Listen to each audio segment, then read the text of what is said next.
Right welcome to big TV digital live breaking news చూస్తున్నాం. గద్వాల్ జిల్లాలో దారుణం చోటు చేసుకుంది. అయితే పాఠశాల అనంతరం వచ్చిన బాలుడు కనుమరుగయ్యాడు. అంటే అదృశ్యమైన తర్వాత బాలుని తీసుకువెళ్లిన యువకుడు కూడా అదృశ్యమయ్యారు. వీరిద్దరు కూడా మరుసటి రోజు శవమై తేలారు.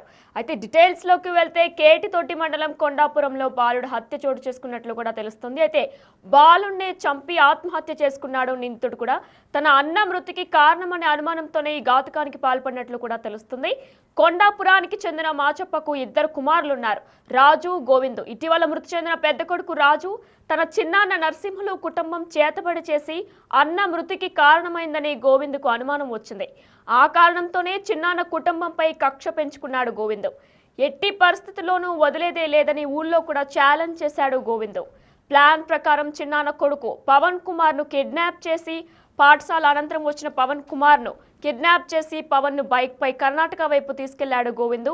సీసీ ఫుటేజ్, ఫోన్ సిగ్నల్ ఆధారంగా పోలీసులు విచారణ జరిపారు. అయితే ఈ నేపథ్యంలో హత్య మొత్తం కూడా గోవిందే చేసినట్లు కూడా పోలీసులు నిర్ధారించారు. ఇదే అంశంపై మరింత సమాచారం అందించడానికి శంకర్ మా ప్రతినిధి ఫోన్ ఇన్ లో సిద్ధంగా ఉన్నారు. రైట్ శంకర్, చెప్పండి, అసలు పవన్ ను ప్లాన్ ప్రకారమే హత్య చేశాడా?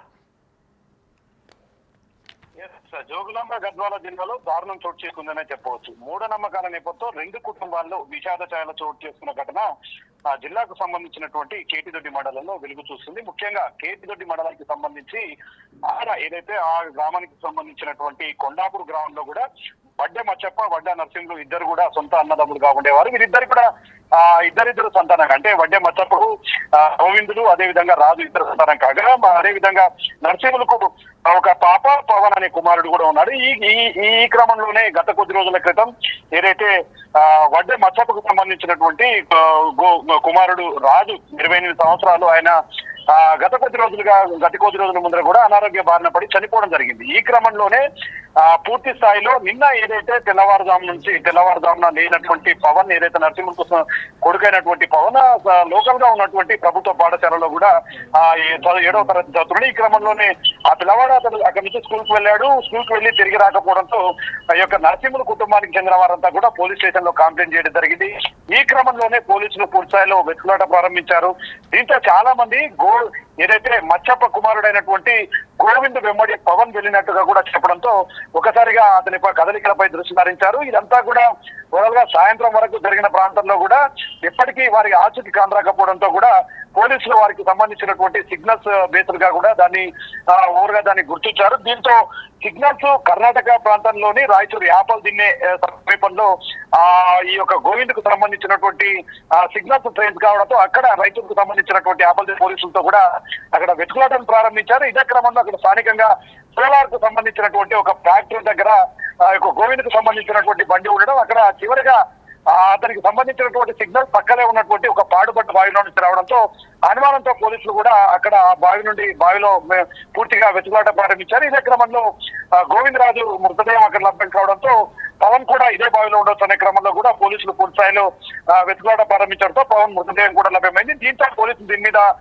పూర్తిగా దృష్టి సారించి ముందుకు వెళ్తున్నారు. అసలు ఎందుకు మర్డర్ చేయాల్సి వచ్చింది, ఒకవేళ గోవింద్ పవన్ ఎందుకు చంపాల్సిందనే క్రమంలో కూడా గ్రామంలో అయితే మొత్తం కూడా చాలా రోజులుగా ఒకవైపు మచ్చప్ప కుమారుడు రాజు చనిపోవడంతో రాజుకు పూర్తిస్థాయిలో మూఢనమ్మకాల ఆధారంగానే వారికి చేతబడి చేయించి మా చిన్న పంపించాడు అనే క్రమంలో కూడా గోవిందు చాలా సందర్భాల్లో గ్రామస్తులతో వారి కుటుంబ సభ్యులను చంపి చంపి కూడా శపథం చేసినట్టుగా తెలుస్తుంది. ఇదే క్రమంలో చాలా రోజులుగా ఇదే మరాపడుతూ తన అన్నను సావుకు తన చిన్నానే కారణం, నరసింహులే కారణం, వారంతా కూడా చేతబడి చేసి తమ అన్నను చంపారు, రాజును చంపారు కాబట్టి ఖచ్చితంగా వాళ్ళ కుటుంబ సభ్యులను ఎవరైనా చంపి పగ తెచ్చుకోవాలని చెప్పి కూడా చాలా సందర్భాలు చెప్పినట్టుగా తెలుస్తుంది. ఇదే క్రమంలో ప్లాన్ ప్రకారమే ఈ రోజు నిన్న ఏదైతే గోవింద్ పవన్ ను తన బండిపై ఎక్కించుకోవడం, అక్కడ నుంచి పవన్ ను మర్డర్ చేసిన తర్వాత ఆ బావిలో తోల్చేయడం, తర్వాత ఇదంతా బయటికి తెలిస్తే తనకు కూడా ఇబ్బంది అవుతుంది కాబట్టి పూర్తిగా భయపడుతూ అతను కూడా బావిలో దూకి ఆత్మహత్య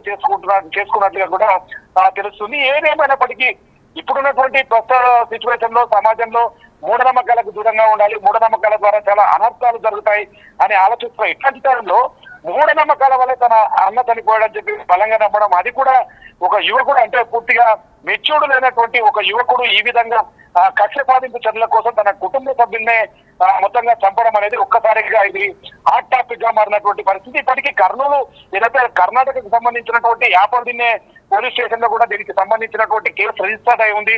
దీనికి సంబంధించినటువంటి పూర్తి ఆధారాలను కూడా వెలికి తీస్తున్నారు. ఇప్పటికీ ఇక నరసింహుల కుటుంబ సభ్యులను కూడా పోలీసులు ఆరా తీసినటువంటి పరిస్థితి అయితే అక్కడ కనిపిస్తుంది. మొత్తంగా ఎందువల్ల ఆ హత్య చేయాల్సి వచ్చింది, మూఢనమ్మకాల వల్ల కారణమా లేదంటే ఇంకేదైనా ఇతర కారణాలతో కూడా పవన్ ను చంపాల్సి వచ్చిందనే క్రమంలో కూడా పోలీసులు అయితే దర్యాప్తు చేస్తున్నారు.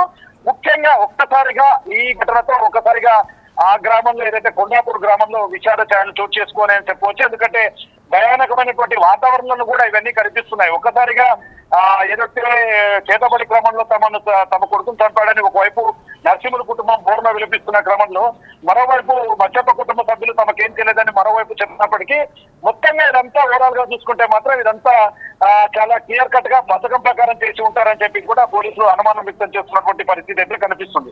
ఓవరాల్ గా చూసుకుంటే చిన్న పిల్లలు అంటే వాళ్ళకి వయసుకు మించినటువంటి వాటి మీద తీవ్రంగా ఎఫెక్ట్ పడడం, అంటే వాళ్ళ మనసుల మీద ముద్ర వేయడం, కుటుంబ సభ్యులంతా కూడా ఈ యొక్క మూఢనమ్మకాలకు సంబంధించి చేతబడులకు సంబంధించినటువంటి అంశాలను ప్రస్తావించడం, ఇట్లాంటివి చేస్తున్న క్రమంలోనే వారికి పూర్తిగా అది మైండ్ పై బాధగా ప్రభావం చూపడంతో దాన్ని ఎలాగైనా ఆ ఎఫెక్ట్ తో పక్కవారిపై కక్ష సాధింపులు చర్యకు ఇట్లాంటివి జరుగుతున్నాయని చెప్పి కూడా పూర్తి విచారణ జరుగుతుంది. ఇదంతా కూడా గద్వాల బార్డర్, అంటే కర్ణాటక బార్డర్ బాగా వెనుకబడిన ప్రాంతం కాబట్టి అక్కడ ఈ యొక్క చేతబడికి సంబంధించినటువంటి అంశాలు చాలా వెలుగులోకి వస్తున్నాయి. ఇదే క్రమంలో భవిష్యత్తులో ఎలాంటివి రిపీట్ కాకుండా పోలీసులు చూసుకునేందుకైతే ముందుకు వెళ్తున్నారు. మొత్తంగా 6 కుటుంబ సభ్యులను విచారిస్తున్నారు.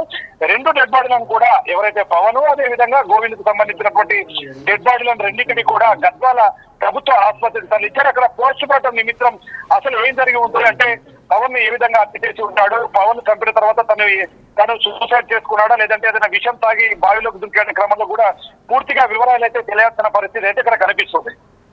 అయితే శంకర్, మనం చూసుకున్నట్టయితే గోవింద్ ముందే చెప్పుకొచ్చారు స్థానికులతో, నేను ఛాలెంజ్ చేస్తున్నా, ఖచ్చితంగా చిన్నాను కుటుంబం మీద కక్ష సాధిస్తానని చెప్పుకొచ్చారు స్థానికులతో. మరి దీనిపై స్థానికులు ఏ విధంగా స్పందిస్తున్నారు, అలానే పవన్ కుటుంబ సభ్యులు అంటే చిన్నాన్న ఎవరైతే గోవింద్ చిన్నాన్న ఉన్నారో ఆయన ఏం మాట్లాడుతున్నారు దీని గురించి? అంటే ముందే ప్లాన్ ప్రకారమే చేసినట్లయితే స్థానికులు ఖచ్చితంగా చిన్నాన్నకు కూడా చెప్పుంటారు, అంటే ఆయనకు కూడా ముందే ఈ విషయం తెలుసా పవన్ అంటే గోవింద్ ఇలా ప్లాన్ చేస్తున్నాడు అని? ఎస్, అంటే ఎప్పుడైతే మచ్చప్పకు సంబంధించినటువంటి కుమారుడు రాజు చనిపోవడంతో అక్కడి నుంచి ఈ సమస్య స్టార్ట్ అయినట్టుగా తెలుస్తుంది. ఎందుకంటే ఆ రోజు నుంచి చనిపోయిన తర్వాత కార్యక్రమాలు ముగిసిన తర్వాత ఈ యొక్క రాజుకు సంబంధించినటువంటి ఇప్పుడు ఎవరైతే చనిపోయారో గోవింద్ అనే వారి తమ్ముడు, అతను రెగ్యులర్ గా అంటే గ్రామంలో చర్చిస్తాడు, ఇదే టాపిక్ గురించి రెగ్యులర్ గా చర్చిస్తూ వచ్చేవాడని చెప్తున్నారు గ్రామస్తులు. తన అన్న చావుకు ఖచ్చితంగా తన చిన్నాన్న కుటుంబ సభ్యులే కారణం కాబట్టి వాళ్ళ మీద పథకం ప్రకారం నేను ఖచ్చితంగా కక్ష తీర్చుకుంటానని చెప్పి కూడా చాలా సందర్భాల్లో అక్కడ చర్చించుకుంటూ చెప్పినట్టుగా తెలుస్తుంది. ఇదే క్రమంలో ప్లాన్ ప్రకారం వేచి చూసినట్టుగా తెలుస్తుంది. ఒకవేళ ఇదే కరెక్ట్ టైం అనుకున్నాడు, మరి ఆ పవన్ స్కూల్కి వెళ్ళే టైంలో పవన్ కు మాయమాటలు చెప్పి పవన్ ను బండిపై తీసుకువెళ్ళడం, అక్కడ నుంచి పవన్ ను తీసుకువెళ్ళి అక్కడ బావిలో తోసేసి చంపడం, ఇదంతా కూడా ఒక ప్లాన్ ప్రకారమే జరిగినట్టుగా తెలుస్తుంది. ఏదేమైనప్పటికీ పవన్ ను ఖచ్చితంగా గోవింద తీసుకువెళ్ళాడు, అదంతా మేము చూసామని చెప్పి కూడా గ్రామస్తులు చెప్పడంతో పోలీసులు అయితే త్వరతగతిన పవన్ ను కాపాడాలని చూశారు. కానీ అప్పటికే పవన్ పూర్తిస్థాయిలో అక్కడికి బావిలో శవమై కనిపించడంతో గ్రామంలో మొత్తం విషాద ఛాయలు, అదేవిధంగా వారి కుటుంబ సభ్యులంతా కూడా ఆవేదన వ్యక్తం చేస్తున్నారు. తమ కొడుకు చావుకు కారణమైనటువంటి గోవింద్ కుటుంబ సభ్యులపైన ఏదైతే నరసింహులు ఉన్నారో వారి కుటుంబ సభ్యులపైన కఠినమైన చర్యలు తీసుకోవాలని చెప్పి కూడా ఏదైతే చనిపోయినటువంటి పవన్ కు సంబంధించినటువంటి కుటుంబ సభ్యులు చెప్తున్నారు. మొత్తంగా ఇదంతా చాలా రోజులుగా చూస్తున్నారు, చాలా రోజులుగా చూడడం వల్లే, అంటే చాలా రోజులుగా ప్లాన్ చేస్తూ పథకం ప్రకారం టైం దొరకడం వల్లే ఈ రోజు పవన్ ను ఈ విధంగా చంపి ఉంటాడని చెప్పి కూడా స్థానికంగా అయితే ఒక టాక్ నడుస్తుంది. మొత్తంగా దీనికి అంతటికి కూడా ప్రధానంగా మూఢనమ్మకాలే కారణంగా తెలుస్తుంది. ఎందుకంటే చాలా వెనుకబడి ప్రాంతాల్లో చాలా చోట్ల కూడా ఇప్పటికే మనం చాలా చూసాం. ఎందుకంటే అంటే ఆ పూజలు నిర్వహించడం, ఆ నిమ్మకాయలు, ఆ కుంకుమ పసుపులతో ఒక రకమైనటువంటి ఊర్లో శ్మశానాల్లో కూడా పూజలు నిర్వహిస్తూ ఈ పూజల ద్వారా అవతల వారికి చెడు జరుగుతుందని నమ్మిస్తూ కూడా చాలా చోట్ల చాలా మంది మంత్రగాలు సైతం కూడా ప్రజలను మభ్యపెడుతున్నారు. ఇవన్నీ కూడా ఆ గ్రామాల్లో బాగా పాతుకుపోయాయి. దీని మీద ఖచ్చితంగా చైతన్యం రావాల్సిన అవసరం అయితే ఉంది. కానీ ఎక్కడైనా చూస్తే ఏజ్ లో పెద్దగా ఉన్నటువంటి వాళ్ళు మిగతా చోట్ల జరిగేవి, కానీ ప్రస్తుతం సిచ్యువేషన్ అట్లా కనిపించలేదు. చిన్న పిల్లలు ఒకరు చెప్పడం, తను చనిపోవడం మాత్రం చాలా దారుణం అంటూ కూడా స్థానికంగా అయితే ఒక టాక్ నడుస్తుంది. ఏదేమైనప్పటికీ రాబోయే రోజుల్లో ఈ మూఢనమ్మకాల ద్వారా మరో కుటుంబ సభ్యులు మరో కుటుంబాలు బలి కాకుండా అటువైపు ప్రభుత్వం కావచ్చు, మరోవైపు మానసిక వైద్యులు మానసిక నిపుణులు కూడా దీని మీద కఠినమైనటువంటి అంటే కొంత దృష్టి సారించాలి, వారి లోపల మార్పు తీసుకురావాలనే క్రమంలో కూడా అక్కడ ప్రజలంతా కోరుతున్నటువంటి పరిస్థితి అయితే కనిపిస్తుంది. Right, thank you Shankar. Yes, మనం చూసుకున్నట్లయితే బిగ్ టీవీ డిజిటల్ లైవ్లో పవన్ అలానే గోవింద్ విజువల్స్ కూడా మీరు చూస్తున్నారు. అలానే ఏదైతే బావిలో గోవింద్ పవన్ని తోసేశారో ఆ నూతి విజువల్స్ కూడా మీరు బిగ్ టీవీ డిజిటల్ లైవ్లో చూస్తున్నారు. అయితే తన అన్న మృతికి చిన్నాన్న కుటుంబమే కారణమని దానికోసమే స్థానికులతో కూడా ఆయన పలుసార్లు తన అన్న కుటుంబానికి మెయిన్ కారణం నా చిన్నాన్నే అని చెప్పి కక్ష ఖచ్చితంగా సాధిస్తారని ఛాలెంజ్ కూడా చేసినట్లు కూడా స్థానికులు చెప్తున్నారు. అయితే నిన్న పవన్ స్కూల్ అయిపోయిన అనంతరం కూడా ఇంటికి వచ్చిన తర్వాత గోవింద్ బండి మీద తీసుకొని వెళ్ళి కర్ణాటక ఏదైతే ఉందో దాని రోడ్డు చివరకు కర్ణాటక యాపలదిన్నె సమీపంలో ఉన్న బావిల దగ్గరికి తీసుకొని వెళ్ళి పవన్ని తోసేయడమే కాక గోవింద్ కూడా భయోందోళనకి గురై తను కూడా ఆత్మహత్యకు పాల్పడ్డాడు. అయితే ఇది ఎంతవరకు కరెక్ట్ అంటే మూఢనమ్మకాల నెపంతో కూడా ఒక నిండు ప్రాణాన్ని బలి చేశాడు. ఒక చిన్న బాబుని, అపం శుభం తెలియని ఒక బాబుని అయితే తన బావిలోకి తోసేశాడు. తను కూడా ప్రాణాలు కోల్పోయాడు. తను కూడా భయోందోళనకు గురై ఆత్మహత్యకు పాల్పడ్డాడు. అయితే మూఢనమ్మకాల వల్ల ఎన్నో దారుణాలు చోటు చేసుకుంటున్నాయి. అసలు మూఢనమ్మకాలు అనేది ఎంతవరకు కరెక్ట్ అంటే మూఢనమ్మకాల వల్ల ఒక నిండు ప్రాణాలు, 2 ప్రాణాలు బలైపోయాయని చెప్పుకోవచ్చు. మరి మూఢనమ్మకాలు ఇంకా నమ్ముతున్నారా అంటే మూఢనమ్మకాల వల్ల ఇన్ని దారుణాలు చోటు చేసుకుంటున్నాయి. అసలు మూఢనమ్మకాలను ఇంకా నమ్మే ప్రజలు ఉన్నారా లేదా, అసలు మూఢనమ్మకాలని నమ్మొచ్చా లేదా అనేది కూడా మీరు కింద కమెంట్స్ రూపంలో తెలియజేయండి.